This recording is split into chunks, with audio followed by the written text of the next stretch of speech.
ನಾನಿವತ್ತು ಡಾಬಾ ಸ್ಟೈಲ್ನಲ್ಲಿ ಕಾಬೂಲ್ ಕಡಲೆಕಾಳು ಗೊಜ್ಜು ಅಂದರೆ ಚೆನ್ನ ಮಸಾಲನ ಯಾವ ರೀತಿ ಮಾಡೋದು ಅಂತ ಕೂಡ ತಿಳಿಸ್ಕೊಡ್ತಾ ಇದ್ದೀನಿ. ತುಂಬ ಸುಲಭ, ತುಂಬ ಟೇಸ್ಟ್ ಕೂಡ ಇರುತ್ತೆ. ನೋಡ್ಕೊಳ್ಳಿ, ಕೊನೆಯವರೆಗೂ ವಿಡಿಯೋ ನೋಡಿ, ನೀವು ಕೂಡ ಮಾಡ್ಕೊಳ್ಳಿ.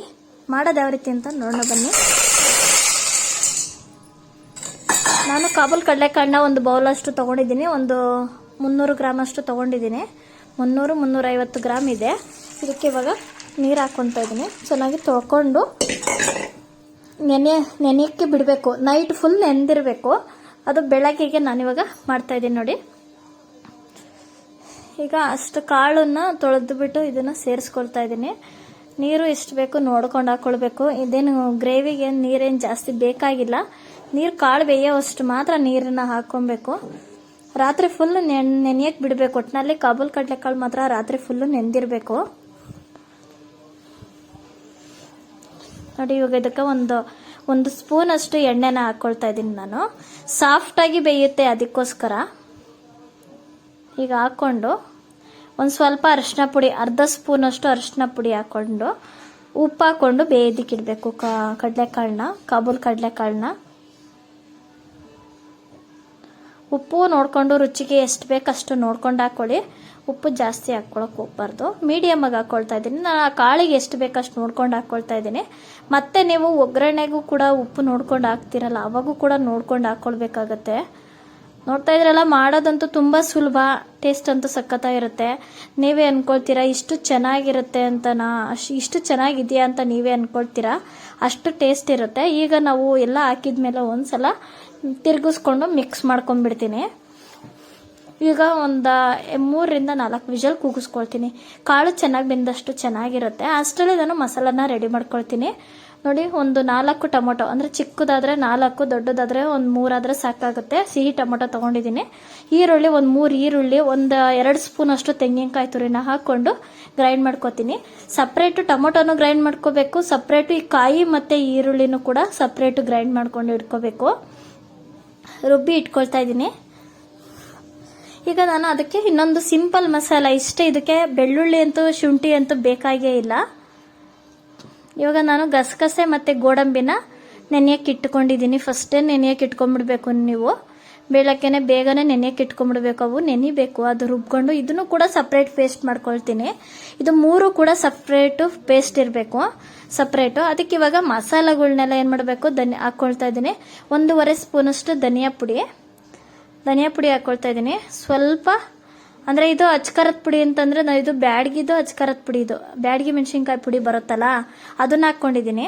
ಸ್ವಲ್ಪ ಅರಿಶಿನ ಪುಡಿ, ಅರ್ಧ ಸ್ಪೂನ್ ಅಷ್ಟು ಆದರೆ ಸಾಕಾಗುತ್ತೆ. ಕಾಳು ಬೇಯಕ್ಕೂ ಎಲ್ಲ ಹಾಕ್ಕೊಂಡಿದ್ದೀನಲ್ಲ ಅರಿಶಿನ, ಇಷ್ಟಾದರೆ ಸಾಕಾಗುತ್ತೆ. ಇದಕ್ಕೆ ಇವಾಗ ಚೆನ್ನ ಮಸಾಲ ಪ್ಯಾಕೆಟ್ ಪೌಡರ್ ಬರುತ್ತಲ್ಲ, 10 ರೂಪಾಯಿದು 2 ಆದರೂ ಆಗ್ಬೋದು. ಕೇವಲ ಒಂದು 3 ಸ್ಪೂನ್ ಅಷ್ಟು ಹಾಕ್ಕೊಳ್ಬೇಕಾಗತ್ತೆ.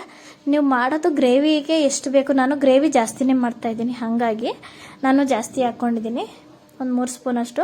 ಇವಾಗ ಇದಕ್ಕೆ ನೀರು ಹಾಕ್ಕೊಂಡು ಚೆನ್ನಾಗಿ ಮಿಕ್ಸ್ ಮಾಡಿ ಇಟ್ಕೊಂಡ್ಬಿಡ್ತೀನಿ. ಇಷ್ಟೇ ಮಸಾಲೆಗಳು, ನೀವು ಇನ್ನೇನು ರುಬ್ಬೋದೆಲ್ಲ ಏನು ಬೇಕಾಗೇ ಇಲ್ಲ. ಇನ್ನು ಮಸಾಲೆ ಇನ್ನೆಲ್ಲ ಏನು ಬೇಡ, ಬೆಳ್ಳುಳ್ಳಿ ಆ ಥರ ಎಲ್ಲ ಏನು ಬೇಡ. ಬೆಳ್ಳುಳ್ಳಿನೂ ಇಲ್ದಿರ ಮಾಡ್ಕೊಳ್ಬೋದು. ತುಂಬ ಚೆನ್ನಾಗಿರುತ್ತೆ ನೋಡಿ.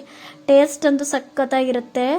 ನೋಡ್ತಾ ಇದ್ದೀರಲ್ಲ ಹೇಗಿರುತ್ತೆ ಅಂತ. ನೀವು ಕೊನೆಯವರೆಗೂ ವಿಡಿಯೋ ನೋಡಿ, ಹೆಂಗಿರುತ್ತೆ, ಟೇಸ್ಟ್ ಹೆಂಗೆ ಬಂತು ಅಂತ ಹೇಳಿ. ಕಲ್ಲರು ಕೂಡ ಹೇಗಿರುತ್ತೆ ಅಂತಲೂ ಕೂಡ ನೋಡಿ. ತುಂಬ ಚೆನ್ನಾಗಿರುತ್ತೆ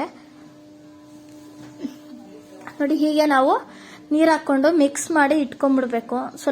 ಇನ್ನೊಂದು ಸ್ವಲ್ಪ ನೀರು ಹಾಕ್ಕೊಳ್ತೀನಿ. ಒಂದು ಹದವಾಗಿ ಎಲ್ಲ ರೆಡಿ ಮಾಡ್ಕೊಳ್ತೀನಿ. ಮತ್ತು ನಾನು ಇವಾಗ ರೆಡಿ ಮಾಡ್ಕೊಳ್ತಾ ಇರೋದೇನಪ್ಪ ಅಂತಂದರೆ, ಈಗ ಟೊಮೊಟೊನು ಪ್ಯೂರಿ ಮಾಡಿ ಇಟ್ಕೊಳ್ತಾ ಇದ್ದೀನಿ. ಈರುಳ್ಳಿನೂ ಮತ್ತು ಕಾಯಿ ತುರಿನೂ ಪ್ಯೂರಿ ಮಾಡಿದ್ದೀನಿ. ಜಾರಲ್ಲಿ ನೋಡಿ ಇದಿದೆ, ಗಸಗಸೆ ಮತ್ತು ಗೋಡಂಬಿ ಇದೆ, ಕೊತ್ತಂಬರಿ ಹಚ್ಚಿಟ್ಕೊಂಡಿದ್ದೀನಿ, ಚಕ್ಕೆ ಲವಂಗ ಏಲಕ್ಕಿ ಇಷ್ಟು ನೋಡಿ. ಕಾಳು ಕೂಡ ಬೆಂದಿದ್ದಾಗೈತೆ. ಕಾಳು ಹೇಗೆ ಬೆಂದೈತೆ ಅಂತ ಕೂಡ ತೋರಿಸ್ತೀನಿ ನೋಡಿ. ಕಾಳು ತುಂಬ ಚೆನ್ನಾಗಿ ಸ್ಮೂತಾಗಿ ಬೆಂದಿರುತ್ತೆ ನೋಡಿ, ಸಖತ್ತಾಗಿತ್ತು ಮಾತ್ರ. ಉಪ್ಪು ಕೂಡ ಎಲ್ಲ ಹಾಕಿದ್ದೀವಲ್ಲ, ಚೆನ್ನಾಗಿ ಬೆಂದಿದೆ. ನೈಟ್ ಫುಲ್ ನೆನೆಸಿಟ್ಕೊಂಡ್ರೆ ಹಾಗೇನೆ.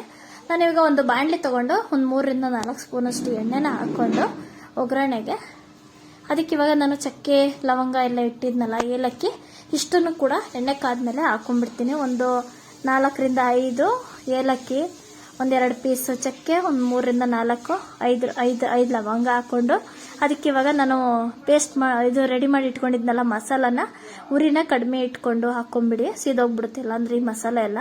ಈಗ ಇದನ್ನೆಲ್ಲ ಹಾಕ್ಕೊಂಬಿಟ್ಟು ಲಾಸ್ಟ್ಗೆ ನಾವು ನೀರು ಹಾಕ್ಕೊಂಡು ಮಿಕ್ಸ್ ಮಾಡಿ ಹಾಕ್ಕೊಬೇಕಾಗತ್ತೆ. ಈಗ ಅದಿರಲಿ, ಆಮೇಲೆ ಹಾಕ್ಕೊಳ್ಳೋಣ ಅಂತ ಹೇಳ್ಬಿಟ್ಟು ನಾನು ಇವಾಗ ಈ ಮಸಾಲ ಹಾಕ್ಕೊಂಡಿದ್ನಲ್ಲ ಎಣ್ಣೆನಲ್ಲಿ ಸ್ವಲ್ಪ ಫ್ರೈ ಮಾಡಿಬಿಟ್ಟು ನಾನು ಅದಕ್ಕೆ ಇವಾಗ ಕಾಯಿ ಮತ್ತು ಈರುಳ್ಳಿನ ರುಬ್ಬಿಟ್ಟಿದ್ನಲ್ಲ ಅದು ನುಣ್ಣಗೆ ರುಬ್ಬಿಟ್ಕೊಂಡಿದ್ದೆ, ಅದನ್ನು ಕೂಡ ಈಗ ಅದರಲ್ಲಿ ಹಾಕ್ಕೊಂಡ್ಬಿಡ್ತಾ ಇದ್ದೀನಿ. ನೋಡ್ತಾ ಇದ್ದೀರಲ್ಲ, ಹೀಗೆ ಹಾಕ್ಕೊಂಡು ಚೆನ್ನಾಗಿ ಮಿಕ್ಸ್ ಮಾಡ್ಕೊತೀನಿ ನಾನು. ನೋಡಿಕೊಂಡು ನೀವು ಕೂಡ ಮಾಡ್ಕೊಳ್ಳಿ, ಇದೇ ಥರ ಮಾಡ್ಕೊಳ್ಳಿ, ತುಂಬ ಚೆನ್ನಾಗಿರುತ್ತೆ ಟೇಸ್ಟು. ಅಂದರೆ ನಾನು ಮಾಡ್ತಾ ಇರೋದನ್ನು ಕೂಡ ಡಾಬಾ ಸ್ಟೈಲಲ್ಲೇ ಮಾಡ್ತಾ ಇದ್ದೀನಿ. ಟೇಸ್ಟ್ ಅಂತೂ ಹೀಗಿರುತ್ತಾ ಅಂತ ನೀವೇ ಅಂದ್ಕೊಳ್ತೀರಾ, ಅಷ್ಟು ಚೆನ್ನಾಗಿರುತ್ತೆ ಇದಂತೂ. ಈ ಚೆನ್ನ ಮಸಾಲ ಅಂತೂ ಚಪಾತಿ, ಪೂರಿ, ರೊಟ್ಟಿ ಎಲ್ಲದಕ್ಕೂ ಕೂಡ ತುಂಬ ಚೆನ್ನಾಗಿರುತ್ತೆ. ಹೀಗೆ ಚೆನ್ನಾಗಿ ಮಿಕ್ಸ್ ಮಾಡಿಕೊಂಡು ನೋಡಿ ಈ ಥರ ಬೇಯಿಸ್ಕೊಳ್ಬೇಕು, ಚೆನ್ನಾಗಿ ಬೇಯಿಸ್ಬೇಕಾಗತ್ತೆ ನೀಟಾಗಿ. ಹಸಿ ಸ್ಮೆಲ್ ಹೋಗೋ ತನಕನೂ ಕೂಡ ಎಣ್ಣೆ ಬಿಡೋವರೆಗೂ ಕೂಡ ಬೇಯಿಸ್ಕೊಳ್ಬೇಕಾಗತ್ತೆ, ಕಲರು ಚೇಂಜ್ ಆಗುತ್ತೆ ಅಲ್ಲಿವರೆಗೂ ಕೂಡ ಬೇಯಿಸ್ಕೊಳ್ಬೇಕಾಗತ್ತೆ. ನೋಡ್ತಾ ಇದ್ದೀರಲ್ಲ ಹೇಗೆ ಅಂತ ಹೇಳಿ, ಕಲರೆಲ್ಲ ಚೇಂಜ್ ಆಗೋ ತನಕ ಸಣ್ಣ ಉರಿನಲ್ಲಿ ಇಟ್ಕೊಂಡು ಬೇಯಿಸ್ಕೊತಾ ಇದ್ದೀನಿ ನಾನಂತೂ. ತುಂಬ ಅಂದರೆ ತುಂಬ ಟೇಸ್ಟ್ ಇರುತ್ತೆ, ಬೇಗ ಕೂಡ ಆಗೋಗುತ್ತೆ ನೋಡಿ. ಹೀಗೆ ಬೇಯಿಸ್ಕೊತಾ ಇರಬೇಕು. ಅದಕ್ಕೆ ಇವಾಗ ನಾವು ಇಷ್ಟಾದ್ಮೇಲೆ ಎಣ್ಣೆ ಬಿಡ್ತಾ ಇರಬೇಕಾದ್ರೆ ಟೊಮೊಟೊ ಹಣ್ಣು ಪ್ಯೂರಿ ಮಾಡಿ ಇಟ್ಟಿದ್ನಲ್ವಾ ಅದನ್ನು ಕೂಡ ಸೇರಿಸ್ಕೊತಾ ಇದ್ದೀನಿ ಇವಾಗ. ಅದರಲ್ಲಿ ನೀರು ಏನು ಜಾಸ್ತಿ ಹಾಕೋ ಅವಶ್ಯಕತೆ ಇಲ್ಲ, ಜಾಸ್ತಿ ಏನು ನೀರು ಹಾಕ್ಕೊಳ್ಬೇಡಿ, ನೋಡಿಕೊಂಡು ಹಾಕ್ಕೊಳ್ಳಿ. ನೀವು ಬೆಳಗ್ಗೆನೆ ಮಕ್ಕಳು ಲಂಚ್ ಬಾಕ್ಸ್ಗೂ ಕೂಡ ಮಾಡಿ ಕಳಿಸ್ಬೋದು, ಬೇಗ ಕೂಡ ಆಗುತ್ತೆ ನೋಡಿ. ಇದೆಲ್ಲ ಟೊಮೊಟೊ ಪ್ಯೂರಿ ಎಲ್ಲ ಹಾಕಿದಾದ್ಮೇಲೆ ಸ್ವಲ್ಪ ಹೊತ್ತು ತಟ್ಟೆ ಮುಚ್ಚಿಕ್ಕಿ ಬೇಯಿಸ್ಕೊಂಡಿದ್ದೀನಿ. ಇದಕ್ಕೆ ಇವಾಗ ನಾವು ಬೆಂದಿರೋ ಕಡಲೆಕಾಳನ್ನ ಕೂಡ ಹಾಕೊಂಡ್ಬಿಡ್ತೀವಿ. ಸ್ವಲ್ಪ ನೀರು ಸಮೇತ ಹಾಕ್ಕೋಬೇಕು, ನೀರು ಅಷ್ಟು ಕೂಡ ಹಾಕ್ಕೊಳಕ್ ಹೋಗ್ಬಾರ್ದು, ಸ್ವಲ್ಪ ನೀರನ್ನ ಎತ್ತಿಟ್ಬಿಟ್ಟು ನಾವು ಹಾಕ್ಕೊಳ್ಬೇಕಾಗುತ್ತೆ. ಇಷ್ಟು ತೆಳುವೈತೆ ಅಂತ ನೀವು ಅಂದ್ಕೊಳ್ಬೋದು, ಇದನ್ನ ಗೋಡಂಬಿ ಎಲ್ಲ ರುಬ್ಬಿದೆಲ್ಲ ಇನ್ನು ಹಾಕಿಲ್ವಲ್ಲ, ಹಾಕಿದಾದ್ಮೇಲೆ ಇನ್ನೂ ಸ್ವಲ್ಪ ಇನ್ನೂ ಗಟ್ಟಿ ಬರುತ್ತೆ, ಟೇಸ್ಟ್ ಕೂಡ ಅಷ್ಟೇ ಚೆನ್ನಾಗಿರುತ್ತೆ. ನೋಡ್ತಾ ಇದ್ದೀರಲ್ಲ, ಹೀಗೆ ಒಂದು ಸ್ವಲ್ಪ ಹೊತ್ತು ತಟ್ಟೆ ಮುಚ್ಚಿ ಬೇಯಿಸ್ಕೊಂಡು ನೋಡಿ ಗೋಡಂಬಿ ಮತ್ತು ಗಸಗಸೆ ಹಾಲನ್ನ ಹಾಕ್ಕೊಳ್ತಾ ಇದ್ದೀನಿ. ಇದು ಹಾಕಿದಾದ್ಮೇಲೆ ಲಾಸ್ಟಿಗೆ ಹಾಕ್ಕೊಳ್ಬೇಕು, ಅವಾಗೆ ಟೇಸ್ಟ್ ಚೆನ್ನಾಗಿರುತ್ತೆ. ಲಾಸ್ಟಿಗೆ ಸ್ವಲ್ಪ ಕೊತ್ತಂಬರಿ ಸೊಪ್ಪನ್ನು ಹಾಕ್ಕೊಂಡ್ಬಿಟ್ರೆ ಅಲ್ಲಿಗೆ ಡಾಬಾ ಸ್ಟೈಲಲ್ಲಿ ಚೆನ್ನ ಮಸಾಲ ರೆಡಿ ಆಗುತ್ತೆ. ಚೋಲೆ ಮಸಾಲ ಅಂತಾರೆ, ಚೆನ್ನ ಮಸಾಲ ಅಂತಾರೆ, ಕಾಬೂಲ್ ಕಡಲೆಕಾಳು ಗೊಜ್ಜು ಅಂತಾರೆ, ಯಾವುದಾದ್ರೂ ಅಂದ್ಕೊಳ್ಬೋದು. ತುಂಬ ಚೆನ್ನಾಗಿರುತ್ತೆ ಟೇಸ್ಟ್ ಮಾತ್ರ. ನೀವು ಮಾತ್ರ ಇದೇ ಥರ ಮಾಡ್ಕೊಳ್ಳಿ ನೋಡಿ. ಹೀಗೆ ತಟ್ಟೆ ಮುಚ್ಚಿ ಬೇಯಿಸ್ಕೊಳ್ತಾ ಇದ್ದೀನಿ, ಎಣ್ಣೆ ಬಿಡೋವರೆಗೂ ಕೂಡ ಬೇಯಿಸ್ಕೊಳ್ಬೇಕಾಗತ್ತೆ. ನೋಡ್ತಾ ಇದ್ದೀರಲ್ಲ, ಹೀಗೆ ಫುಲ್ಲು ಬೇಯಿಸ್ಕೊಂಡು ಚಪಾತಿ ಇಲ್ಲ ಪೂರಿ, ರೊಟ್ಟಿ ಇಲ್ಲ ಅಂದರೆ ಮತ್ತು ಪರೋಟ ಅದರಲ್ಲೆಲ್ಲ ಕೂಡ ತಿನ್ಬೋದು, ತುಂಬ ಚೆನ್ನಾಗಿರುತ್ತೆ ನೋಡಿ. ಕಾಳು ಎಲ್ಲ ನಾನು ಜಾಸ್ತಿನೇ ಹಾಕಿದ್ದೀನಿ, ಕ್ವಾಂಟಿಟಿ ಸ್ವಲ್ಪ ಒಂದು 400 ಗ್ರಾಮ್ 350 ಗ್ರಾಮ್ ಹಾಕ್ಕೊಂಡ್ರೂ ಕೂಡ ಎಷ್ಟೊಂದು ಕಾಳಾಗೋಗುತ್ತೆ. ನೋಡಿಕೊಂಡು ನೀವು ಇನ್ನೂ ಕಡಿಮೆ ಮಾಡೋರು ಕಡಿಮೆ ಕೂಡ ಮಾಡ್ಕೊಳ್ಳಿ, ಜಾಸ್ತಿ ಆಯಿತು ಅನ್ನೋರು ಕಡಲೆಕಾಳು ಎಲ್ಲ ನೋಡ್ಕೊಂಡು ಮಾಡ್ಕೊಳ್ಬೋದು, ತುಂಬ ಚೆನ್ನಾಗಿರುತ್ತೆ ನೋಡಿ. ತಟ್ಟೆ ಮುಚ್ಚಿ ಬೇಯಿಸ್ಕೊಂಡಿದ್ದೀನಿ, ಎಣ್ಣೆ ಎಲ್ಲ ಹೇಗೆ ಬಿಟ್ಟಿದೆ ನೋಡ್ತಾ ಇದ್ದೀರಲ್ಲ, ಸಖತ್ತಾಗಿದೆ ಮಾತ್ರ. ಹೇಗೆ ಗಟ್ಟಿ ಕೂಡ ಆಗೈತೆ ನೋಡ್ತಾ ಇದ್ದೀರಲ್ಲ, ಸಖತ್ತಾಗಿದೆ, ಗಟ್ಟಿನೂ ಕೂಡ ಆಗೈತೆ, ತುಂಬ ಚೆನ್ನಾಗೂ ಇತ್ತು ಟೇಸ್ಟು. ನೋಡೋದಕ್ಕೆ ತಿನ್ನಬೇಕು ಅಂತ ಅನಿಸುತ್ತೆ, ಅಷ್ಟು ಚೆನ್ನಾಗಿದೆ. ನೋಡ್ತಾ ಇದ್ದೀರಲ್ಲ, ನಾನು ಈ ರೀತಿಯಾಗಿ ಮಾಡಿದ್ದೀನಿ ಡಾಬಾ ಸ್ಟೈಲಲ್ಲಿ. ತುಂಬ ಸುಲಭ, ರಿಸ್ಕೇ ಇಲ್ಲ, ಕಷ್ಟನೂ ಇಲ್ಲ ಅಂತ ಏನು ರಿಸ್ಕೇ ಇಲ್ಲ, ಬೇಗ ಕೂಡ ಮಾಡ್ಕೊಳ್ಬೋದು ನೋಡಿ. ನೋಡಿ ಹೇಗಿದೆ ಅಂತ ಹೇಳಿ. ಹೀಗೆ ಈರುಳ್ಳಿ ಹಾಕ್ಕೊಂಡು ತಿಂತಾಯಿದ್ರೆ ತುಂಬ ಚೆನ್ನಾಗಿರುತ್ತೆ. ನಾನು ಮಾಡಿರೋದು ಚಪಾತಿ ಜೊತೆಗೆ ಇಲ್ಲ ಪೂರಿ ಜೊತೆಗೆ ನಾವು ಕೂಡ ಮಾಡ್ಕೊಂಡಿದ್ದು ನೋಡಿ. ಎಣ್ಣೆ ನಾನು ಮೀಡಿಯಮ್ ಆಗಿ ಹಾಕ್ಕೊಂಡಿದ್ದು, ಇದೆಲ್ಲ ಕರೆಕ್ಟಾಗಿ ಇದು ಮಸಾಲೆಗಳೆಲ್ಲ ಚೆನ್ನಾಗಿ ಬೆಂದಿರೋದಕ್ಕೆ ಎಣ್ಣೆ ಬಿಟ್ಕೊಂಡು ಬಂದೈತೆ. ನೋಡ್ತಾ ಇದ್ದೀರಲ್ಲ, ಎಣ್ಣೆ ಸ್ವಲ್ಪ ಹೊತ್ತು ಆದಮೇಲೆ ಗಟ್ಟಿ ಕೂಡ ನೋಡಿ, ಇನ್ನೂ ಒಂದು ಸ್ವಲ್ಪ ಆರ್ತಾ ಕೂಡ ಎಷ್ಟು ಗಟ್ಟಿ ಆಗೈತೆ ನೋಡಿ, ತಿಕ್ನೆಸ್ ಎಲ್ಲ ಎಷ್ಟು ಚೆನ್ನಾಗೈತೆ. ಎಲ್ರಿಗೂ ನಮಸ್ಕಾರ, ನಾನು ಮುಂದಿನ ವಿಡಿಯೋದಲ್ಲಿ ಸಿಗ್ತೀನಿ. ಹಂಗೆ ಹೊಸಬ್ರಾರು ನನ್ನ ವಿಡಿಯೋ ನೋಡಿದರೆ ಚಾನಲ್ನ ನೋಡ್ತಾ ಇದ್ರೆ ಇನ್ನೂ ಸಬ್ಸ್ಕ್ರೈಬ್ ಮಾಡಿಲ್ಲ ಅಂದರೆ ಈಗಲೇ ಸಬ್ಸ್ಕ್ರೈಬ್ ಮಾಡ್ಕೊಳ್ಳಿ. ಎಲ್ರಿಗೂ ನಮಸ್ಕಾರ.